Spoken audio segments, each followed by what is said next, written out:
Carmenere credit? So, well, Damien and Emily were tasting their way through whites. I had gotten a series of reds and sweet wines, so I wanted to really try to see how some of those were turning out from his place. Because Carmenere is one of my favorite grapes and varietals, just period. I love it. It's a little spicy. It's a little. It's not super big and bold like you get out of a Cabernet Sauvignon or anything. It's more subtle in a lot of ways, and it has some of those flavor characteristics I just love. And so, well, those two are just like in dreamland over there of these white wines. And let's be clear, this is weird because Damien's not usually hugely into wine. It's true. So this was very unusual. Right, and so they're over there, and I'm just like, seriously, like Damien was saying, I'm just focused. I'm like, oh my gosh, I'm looking at my taster cup, and I've had a couple sips, and I'm like, but I might need more sips. I might need a real pour. I might need to get something like this going on. So it was delicious, and I think the world of Carmeneres in general. This was such a good representation of it. So. Well, and the history nerd in me comes out, and so the Carmenere grape has a great story. It was one of the first ones I ever learned about when I started selling wine quite a bit over 20 years ago, and its story is kind of a Northwest story. So Carmenere is a huge grape from Europe. It got brought over with a lot of missionaries, and so they brought it to the West Coast, South America, into Washington, and then they planted it, and people kind of forgot about it for a while, and they thought it was a Merlot. And then phylloxera outbreak hits in Europe and wipes out the grape completely gone. So people are really upset about it, really, really upset, because you can imagine if you can't find that grape anywhere else, then you think it's literally gone. And this was one of the most popular. It would be like, Red Mountain losing all of its Cabernet. It's huge. Well, a WSU botanist a viticulturist, ended up doing a little DNA sequencing because people couldn't figure out why the Merlot wasn't tasting great. And, different qualities and different kinds of wines. And he ends up finding out that, oh, wow, that's because this isn't a Merlot, this is Carmenere. So all the wine from this area, the grapes from this area ended up going back over to Europe, and they ended up repopulating Europe with this particular varietal. So all the European varietals are actually Northwest and South American, clippings of the exact same grape. So, when I heard that story, I was like, that sells itself, right? So it's a deep, inky red. It's got great dark fruit characteristics to it. So to me, it's one of my favorite varietals as well, which is why it's funny that he jumped on board with it so fast. While I'm over here in La La Land with the whites, and I was like, oh, okay. Well, then he put it in his club, and I was pretty happy. It had to go in someone's club. Yeah, so it's a lot of it's like I got some nice light cherry to it for me. What hits you first is a little bit of spice. It's not quite. It's not like bell pepper, almost like a little bit of black pepper sort of hit to it. Milder than that, right? But it's almost like a pepper that leads into a dark cherry sort of flavors to it for me. And it's just, oh my gosh, I love the cherries. And I mean, just look at the wine, and it's just like Damien was saying, just such a dark, rich color. Inky. Yeah. I mean, I don't know if you guys can see the cork or not. I don't know if you're going to be able to pick up on that. But it is dark, which speaks volumes. I mean, to me, this kind of reads through the glass, and when you're sipping it, it kind of reads like a Zinfandel and a Merlot came together. So, a spicier, pepperier, kind of a Cabernet, but instead of that deep, deep ruby red, you get almost that more like red cherry, brighter cherry though, so it's not as deep or dark, but it's just really funny because it is super inky. So, like a Zinfandel. So you get a lot of those qualities and characteristics. And this area is, if you could create an area to grow this grape, this is the area for it.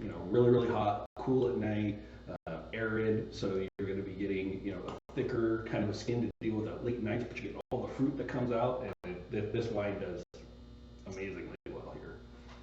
And with how dark it is, and with how thoroughly pressed it must have been, right?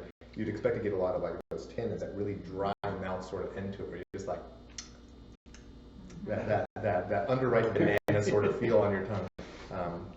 Mouth of sand. Nothing like that. I mean, maybe a hint at the very end, but it mostly just makes me want to have another drink. So this is one of those close that, sure, you could probably find some good food pairings for that. I'm not the expert here on that, but I can tell you that I would drink this by itself tonight, and I might actually do that. Speaking of food pairing, the winery suggests a variety of things, but one of them is lamb curry, which is one of your most favorite dishes ever. So it's like this wine was made for you. It's true. So maybe we'll have to try out Fast and Curious. They've got these lamb tacos. They use naan for instead of tortillas for it. Oh my gosh, it is one of my favorite things in the world. And so I'm gonna have to try pairing these two and see how it goes, and let Tom know if I agree with him or if I disagree with him. I suspect I'm going to agree with him. He knows his stuff. Yeah, great nose, great mouthfeel, solid finish through the end. Not overly large of a finish like you mentioned, so you're not going to get hit in the mouth. You know, would this hold up with a really big, thick steak? Maybe not as much, but if you're talking lamb, you're talking pork loin, your tenderloin, things along those lines are going to be a little more subtle. Chicken, I think, would go great. Duck would go amazing with this. How do you think it would hold with like barbecue? So we're getting into grilling season right now. So Yeah. if you were to take some chicken and get it out there on the grill, is that? Yeah, I think if you were doing I think it would hold up really well to smoke. This flavor profile would taste amazing with smoke. When you start talking about the big fatty things like a brisket or something like that, I don't know if it necessarily be a perfect match. I mean, it's going to taste really good no matter what you pair it with, obviously. But going to something, if you're going to throw like a pork loin on the grill or smoke it and finish it off, something that's a little bit more of a lean meat. Although duck's not overly lean, it kind of gets a little bit fatty, but I think that the flavors of it are a little more mild. I think this would go great with it. So, old world cuisine with an old world varietal, right? So, if you're thinking about that, that fresh out of the garden kind of smoked off barbecue, figgy kind of a taste, I think would go just stellar with this. What I'm thinking of is, going down to our grill and grilling up some kebabs, like chicken kebabs, where you got the different chunks of vegetables and stuff like that. So nothing super sauced or anything like that. Nothing super marinated. Just enough to get some light flavors in there. And a lot of it, just that little bit of char to it that you get. Yeah. And that's what I was thinking. So it sounds like that would be spot on. Less saucy. I guess is the best way to put it. Less heavy. Something that's going to be a little more delicate, I guess is the best way to put it. But the smoke taste. I think the smoke taste with this, forget about it. So this is what happens. I love it. I'm gonna drink it in my glass and not gonna regret this. And it has phenomenal legs. And if you don't know what that is, it is a marker of whether or not a wine is fairly well developed or not. And the sugars, if they're well developed, this one I think is going to age really well. Really well. So it's another one that as you're going through, we can help you determine when to drink your wine, whether it's now, whether it's later, whether it's both, because we do have quite a few wines where it's both, especially this month. We have quite a few. But there's something to say to that. When you're buying a bunch of wine, because you guys are going to love this and buy a bunch of wine from us, we can help you with when to drink it. Is it a drink now thing, help you with pairings, and we're always just a message or a phone call away when it comes to, trying to figure out exactly how to pair it or what to have it with. Or just invite us over, small plates, we'll look small plates on the side, and we'll help out with that party, so we can walk you through the tastings, we can do all that fun stuff. And when you're talking about wines like this, that have so much depth, I just think it's a perfect example of being able to take your time, enjoy your way through it, invite some friends over, and try a bottle now, and get a couple bottles for later, and then try them later, and then even further down the road, and see how it ages. And Washington wines, especially Eastern Washington wines, they age generally very, very well. Yeah, in fact, keep an eye on Tanjuli. We'll keep an eye on them as well, but one of the things that Tom told me when I was talking to him last week is that that's something he does, is he holds back some of these wines so that he can age them, because he wants to be able to do some vertical tastings, but also just keep, as a winemaker, keep revisiting them through the years and see how the characteristics have changed. Yeah, so aging is one of those things where I'm just in an infancy on, because I'll be honest, I buy wine and it's probably not going to hang around for very long. I enjoy drinking wine.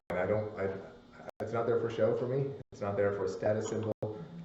I want wine that is going to go well with my life and my food and my evenings, and so I tend to lean towards wines that you can definitely drink now. Now that doesn't mean that they may not be fantastic later. I just am still in my, we'll say, my infancy in learning how that works, because right now it's kind of hits the shelves, maybe hangs out a little bit, but there's no dust accumulating on their wine. So it's funny you say that. So not generally, but there is now. We went to a winery a couple years ago and got some wines that we wanted to that we were told we should age. Like, don't open these for at least another, I don't know how many years, until they were at least 10 years old, I think is what we were told. And so we have a side of our wine micro, it's the one that's farthest from the door, and all the way on the side, and it's stacked up with these wines we're not allowed to touch. But they're the only ones that are collecting dust, because we generally do drink our wines. That was with Bernard Griffin, wasn't it? So that was their Mammoth 3, and so that was one of the ones they didn't have a lot of. They had it's a little on the spendier side. We were able to attend as part of a charity event, and so we got to spend some time actually doing a wine blending with Rob Griffin, the winemaker there. And so we had an opportunity, and then send someone some bottles. And so those ones been on the shelf, and those will sit there for a little while. I think they're 2014, so I think we got another 3 or so years, and I'll find out then whether I enjoy this idea of aging wine or whether I'm back to the buy something I can drink and put down my gullet right now. The answer is yes, all of the above. Yes, all of it. Yeah, no, and we're leaning on our chemists here a little bit to work on doing some aging notes. Talk about what happens, and there's a lot of fun stuff that happens inside of a bottle. And wine making is an art form, and some people's expressions are now expressions, and some people's expressions are you want to sit on it and wait, and it changes. So that's the funnest part for me about wine, is you're able to go through and you're tasting something, and why it might be amazing right then and there, because that tends to be what happens. It tends to be good early and just get better with age, which is pretty intense.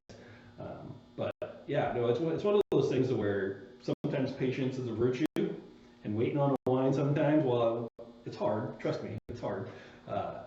Especially when your wife decides to make spaghetti sauce with it. That's happened to me. So Staying out of that. it was a little painful. Really, really. So, I'm not